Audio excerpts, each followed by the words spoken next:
इस कार्यक्रम के पुण्यार्चक हैं श्रीमती मीना, श्री राजेंद्र सावलकर परिवार, पुत्र चिरंजीवी श्रेयांश राजेंद्र सावलकर, निवासी अमरावती महाराष्ट्र, पुत्री श्रीमती मयूरी, श्री क्षितिज विटालकर, निवासी जर्मनी।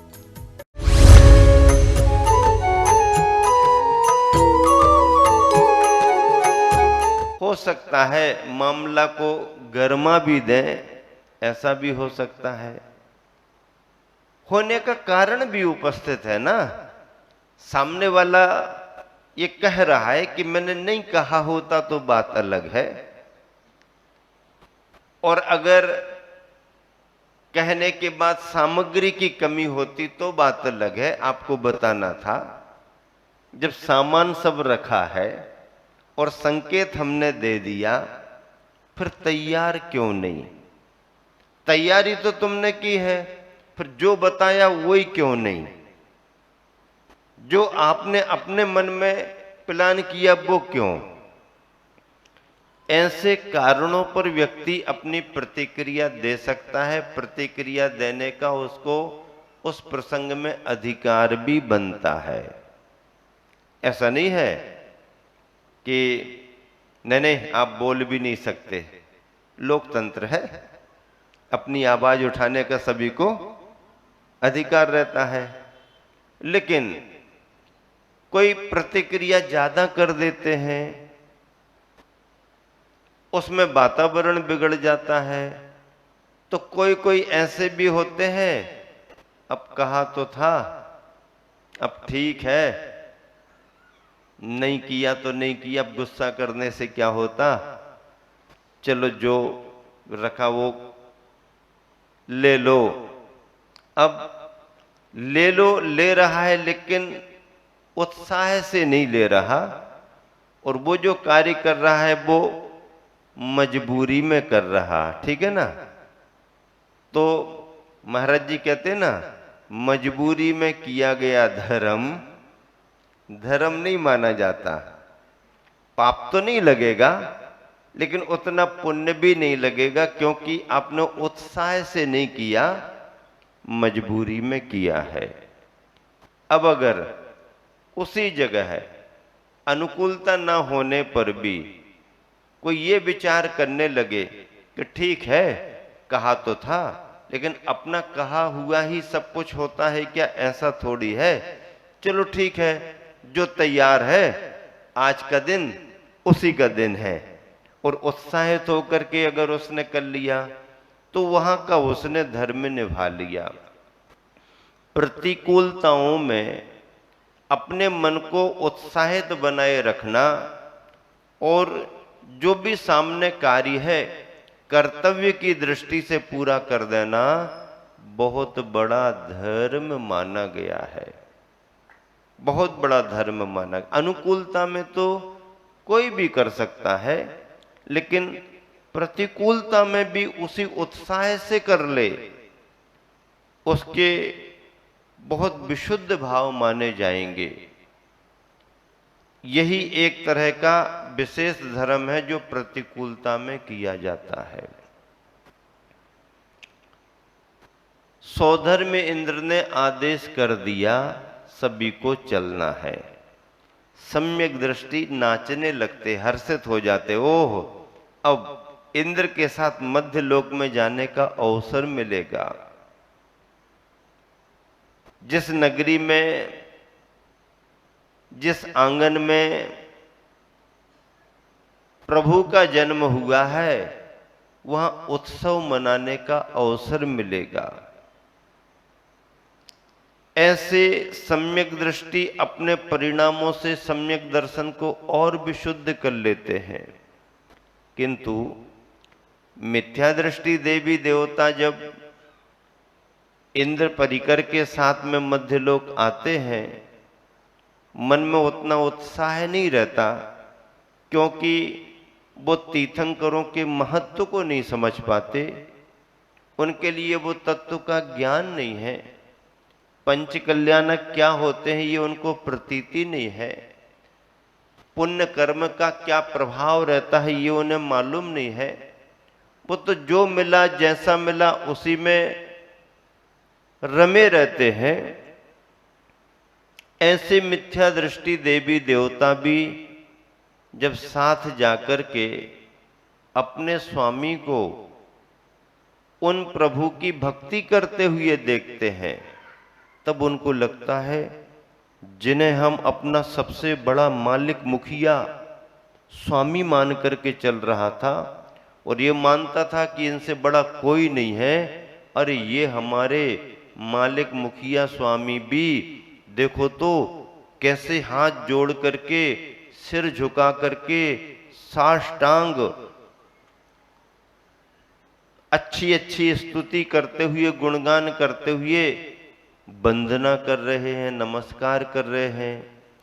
इस दृश्य को देख करके अनगिन मिथ्या दृष्टि देवी देवता, असंख्यातों मिथ्या दृष्टि देवी देवता सम्यक दर्शन को प्राप्त कर लेते हैं। और उनका सम्यक दर्शन प्राप्त कर लेने का मतलब है कि उन्होंने अपने संसार के आगामी भवों को सीमित कर दिया, सीमित कर दिया। सम्यक दर्शन का रतन पा लेने का मतलब है आप भव्यात्माओं ने अपने अनंत संसार को सीमित कर दिया। कितना कर दिया? समुद्र भरा हुआ है, अपार जल राशि है, उस अपार समुद्र के जल को आपने एक अंजुली में ले लिया, कटोरी में ले लिया। अब आपकी अंजुली में कितना जल है आपको पता है, लेकिन समुद्र में कितना जल है आपको पता नहीं। अपरंपार समुद्र की उस जल राशि को आपने अंजुली भर कर लिया। कितना सीमित कर लिया? केवल एक अंजुली मात्र। आप उस अंजुली के पानी को कैसा भी कर सकते हो। अनंत संसार को परीत कर लिया, सीमित कर लिया। अर्धपुद्गल परावर्तन काल के अंदर अंदर वो भव्यात्मा सम्यक दृष्टि मोक्ष जाएगी जाएगी, उसको चारित्र का योग बनेगा, रत्नत्रय की पूर्णता होगी, मुक्ति की प्राप्ति होगी। सम्यक दर्शन की ये महिमा है। ऐसे सम्यक दर्शन के माध्यम से अपने पूर्व भवों में वर्तमान भरत क्षेत्र के 24 तीर्थंकर, ऐरावत क्षेत्र के भी 24 तीर्थंकर, जो पंच कल्याणकों के अधिपति पूर्व भव में तीर्थंकर प्रकृति का बंद करके आते हैं, उनको पंच कल्याणक का वैभव प्राप्त होता है। सभी तीर्थंकर स्वर्ग से आए, लेकिन स्वर्ग में जाने के पहले वो मनुष्य पर्याय में थे और मुनि अवस्था में रहे। किन्हीं केवली सुरत केवली के चरण सानिध्य में उन्होंने मुनि दीक्षा ली और मुनि दीक्षा लेकर 16 कारण भावनाएं भाते भाते तीर्थंकर प्रकृति का बंद किया। आप 24 पुराण पढ़ो, उसमें तीर्थंकरों के भव भवांतर लिखे हुए हैं। 24 तीर्थंकरों के कथानक में लिखा कि सभी तीर्थंकर स्वर्ग से आए, अलग अलग स्वर्गों से आए। उसके पहले स्वर्ग में कहां से गए? वो सभी मुनि अवस्था में थे। मुनि अवस्था में उन्होंने तप धारण किया, तीर्थंकर प्रकृति का बंद किया। उसी भाव से मोक्ष नहीं जाएंगे, क्योंकि अभी तो उन्होंने बंद किया है। अब उसका फल तो मिलेगा ना। तीर्थंकर प्रकृति बंधने के तुरंत बाद कोई काट भी नहीं सकता है, अरे बंद हो गया, चलो अब दूसरे परिणाम करो, इस कर्म को समाप्त कर दो। नहीं, हाँ, ना तो उन्होंने तीर्थंकर बनने के लिए 16 कारण भावनाएं भाई है। ऐसा नहीं कि वो केवली सुरत केवली के चरणों में जाकर के अब मुझे आगे चल कर के तीर्थंकर बनना है, इसलिए 16 कारण भावनाओं को दर्शन विशुद्धि ये भावना है, अब मैं दर्शन विशुद्धि को भाता हूँ ताकि मुझे तीर्थंकर प्रकृति का बंध हो जाए। मैं बहुत विनय करूँगा, कर रहा हूँ, मेरे इस विनय के कार्य से मुझे तीर्थंकर प्रकृति का बंध हो जाए। नहीं, गिन गिन करके वो भावनाएं भाते भी नहीं है। तीर्थंकर बनने के लिए वो भावना भाते भी नहीं है। वो तो अपने स्वाध्याय में, अपनी साधना में, अपने तत्व चिंतन में अपने परिणामों की विशुद्धि बढ़ाते जाते हैं और उनके परिणामों की विशुद्धि में सम्यक दर्शन की निर्मलता, निर्दोषता बढ़ती जाती है और उस सम्यक दर्शन की निर्दोषता में, निर्मलता में ये शेष 15 भाव किसी न किसी रूप में सम्मिलित होते जाते हैं, समाहित होते जाते हैं। अलग अलग नहीं गिना जाता है। जैसे कोई भोजन करने वाला आज रविवार है तो नमक की रस्सी करेगा, आज सोमवार है तो हरि का त्याग कर देगा। ऐसा आज रविवार है तो दर्शन विशुद्धि भावना भाएंगे, सोमवार है तो विनय संपन्नता भाएंगे, 16 दिन में एक पक्ष में 16 भावना भाली, ऐसा नहीं है। और 16 भावनाओं को 16 नामों से अलग अलग भाना पड़े, ऐसा भी नहीं है। अगर सम्यक दर्शन की निर्दोषता तुम्हारे पास है और परिणामों में विशुद्धता आ रही है तो वह सम्यक दर्शन का परिणाम किसी न किसी रूप में शेष भावनाओं में जुड़ेगा ही जुड़ेगा। अर्थात आपने अगर अपने सम्यक दर्शन को अच्छे तरीके से संभाल लिया तो शेष भावनाएं भी उसमें गर्भित हो गई, ये मान लो।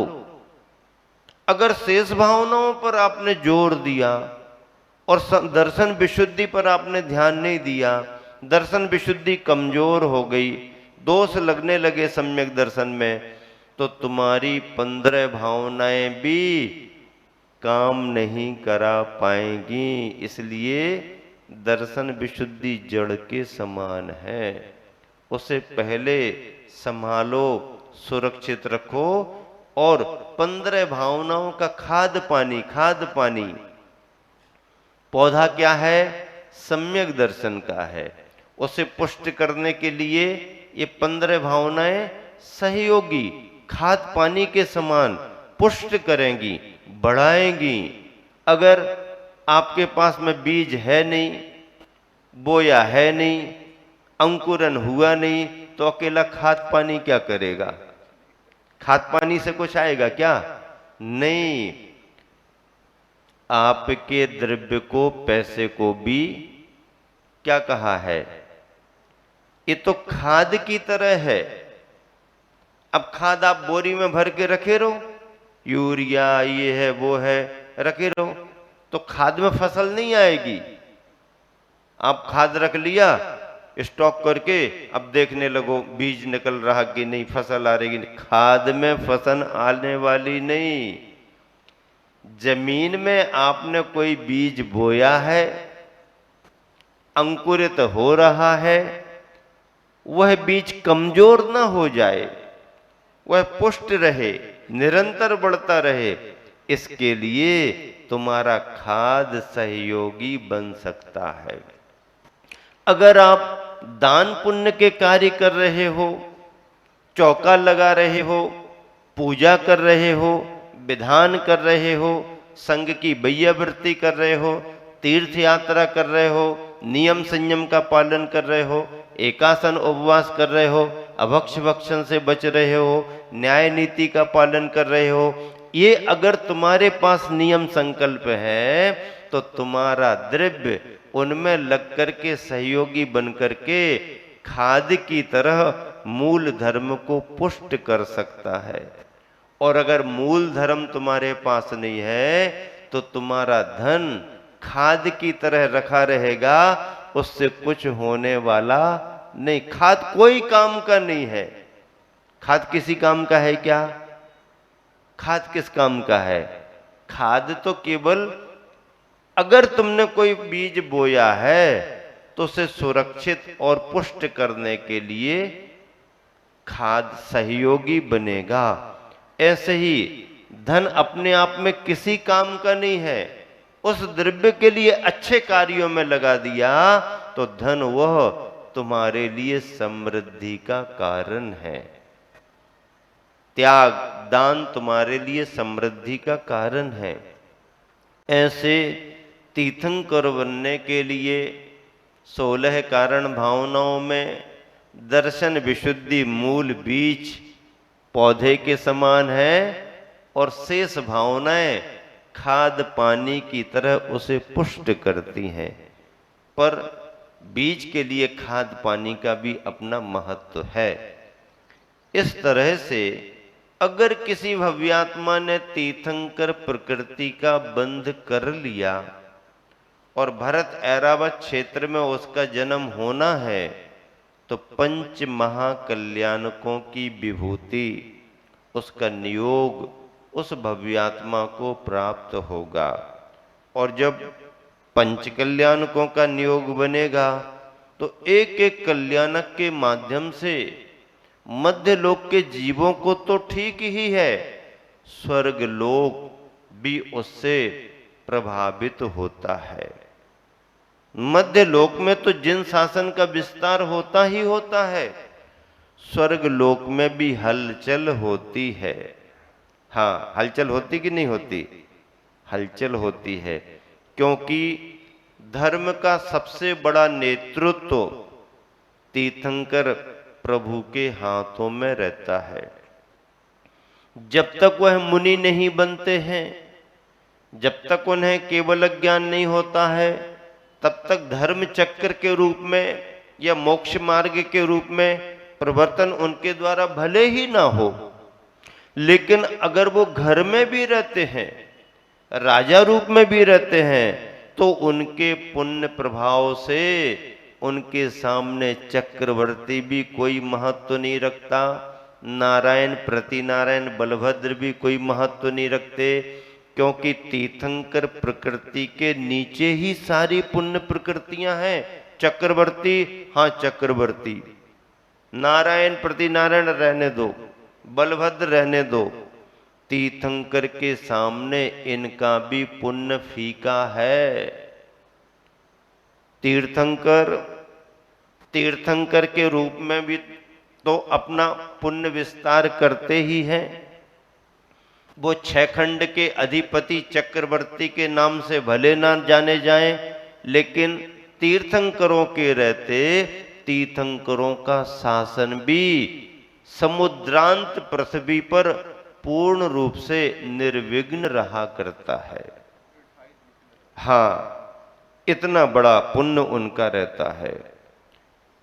और अगर वो तीर्थंकर चक्रवर्ती के का पुण्य भी लेकर के आए हैं, जैसे 3 तीर्थंकर, शांतिनाथ, कुंथुनाथ, अरहनाथ, कितना पुण्य लेकर के आए। वो तीर्थंकर भी बने, चक्रवर्ती का पुण्य भी उनके साथ जुड़ा और कामदेव का पुण्य भी उनके साथ जुड़ा। 24 तीर्थंकरों में 3 तीर्थंकर ऐसे रहे जो 3 पुण्य के पदों को प्राप्त कर। ये सब पुण्य के पद हैं, महान पुण्य, सामान्य पुण्य नहीं, सातिशय पुण्य।